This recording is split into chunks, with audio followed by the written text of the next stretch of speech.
How many Skylanders minis have previously been released as sidekicks?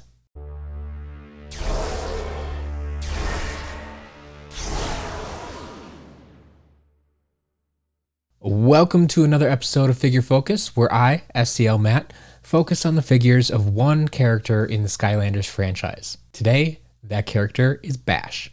Not every Skylanders figure needs to have earth-shattering amounts of figures created for them. Bash got his start in Spyro's adventure with his Series 1 figure, and he was one of the 24 to revisit the lineup in Giants, giving us his Series 2 figure. But that's it. As far as standard figures go, it was just those two.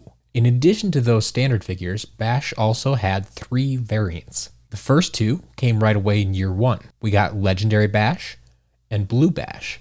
As with all Legendary figures, Legendary Bash was an in-game variant. Blue Bash, on the other hand, I classify as a chase variant, but it's not quite like the other chase variants that we've talked about up to this point. I'll explain that in a minute. The third and final variant we saw for Bash came during Skylanders Trap Team, where he got a mini. This minifigure was named Bop. Now let's dive into the rarity check and explain why you may or may not have seen many of these figures.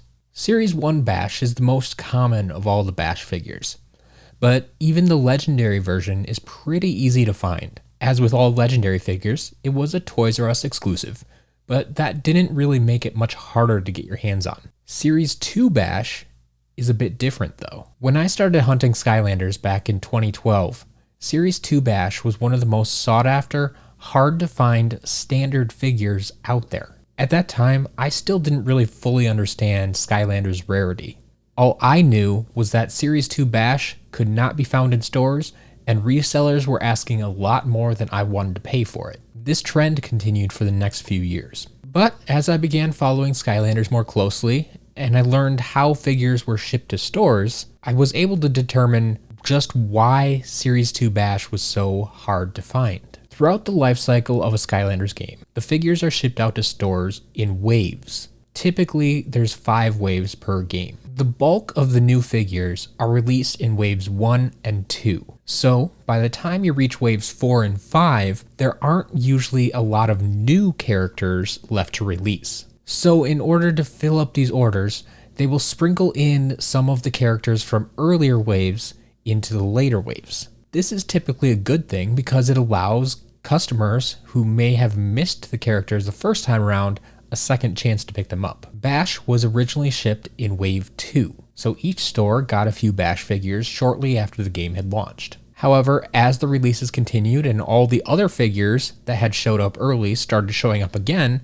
Series 2 Bash was nowhere to be found. Bash was released in Wave 2, and he was never released again. This is the reason why Series 2 Bash is so rare. The mini, Bop, was a standard release and didn't cause too much trouble for collectors. Now, before we dive into the story of Blue Bash, let's check out that trivia question. How many Skylanders minis have previously been released as sidekicks?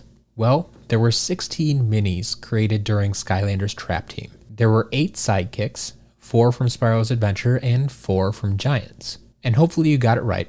All 8 sidekicks were reintroduced as minis. So if you said 8, congratulations. But now, let's discuss Blue Bash. Blue Bash could have easily been Green Bash or Red Bash. Believe it or not, Blue Bash exists because of a simple fan vote on the official Skylanders Facebook page. On December 5th, 2011, they posted, "Help us select which color to use in an upcoming Rare Skylanders series. Click like on a photo to cast your vote. The one with the most likes will come to life next year. Ready? Go." As I mentioned earlier, Blue Bash is what I call a chase variant because it appears as the standard figure in the game. However, unlike most chase variants, we knew exactly where to find this one. Blue Bash became a Toys R Us exclusive figure. The strange part is, the packaging never denoted that it was a Toys R Us exclusive. All the legendary figures have this mark, but Blue Bash didn't. I'm sure there was a logical or perhaps logistical reason why this didn't happen, but that's a story I don't have the details of yet. In any case, Blue Bash was pretty easy to find when it was first released, but it became a bit more rare over time. Overall though, I still think Series 2 Bash is the rarest of these 5 figures. But there you have it. That is the story of Bash. If you like what you've been seeing here on the channel, be sure to smash that subscribe button and hit the bell icon so you can be notified when the next video drops. Thanks for watching, and let the credits roll.